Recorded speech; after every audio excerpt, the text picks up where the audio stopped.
vous êtes sur l'île de Groix, hein, c'est-à-dire que les marques GX sont issues de la bière de Groix. Donc c'est une brasserie qui est sur l'île de Groix. Et la particularité, c'est que l'on brasse avec de l'orge que l'on cultive sur l'île. On fait tout sur l'île, donc on est autosuffisant. L'enjeu de cette brasserie, c'est essentiellement un projet de développement. C'est comment on reconstitue les terres au service de l'orge et l'orge au service de la bière. Pourquoi l'île de Groix? Eh bien, c'est parce qu'en fait, d'abord, c'est une île que mon épouse et moi nous apprécions depuis 25 ans.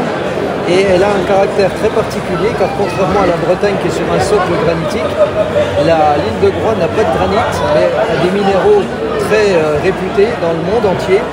50 minéraux ont été détectés sur cette île. Et pour un brasseur comme pour un vigneron, pour un boulanger, le fait de parler des minéraux, c'est une logique de terroir.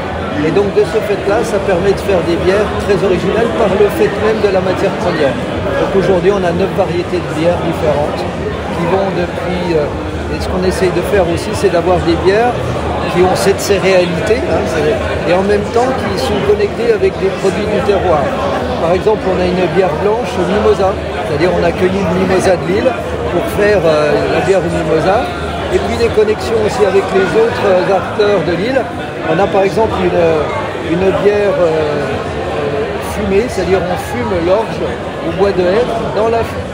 Il y a une fumaison de poisson sur l'île de Groix, donc ils fument notre poisson, pas avec le poisson bien sûr, ils fument notre orge pour faire cette bière fumée. Et puis, vous voyez, par exemple, on a une bière blanche à la clémentine de Corse pour connecter aussi une île avec une autre île.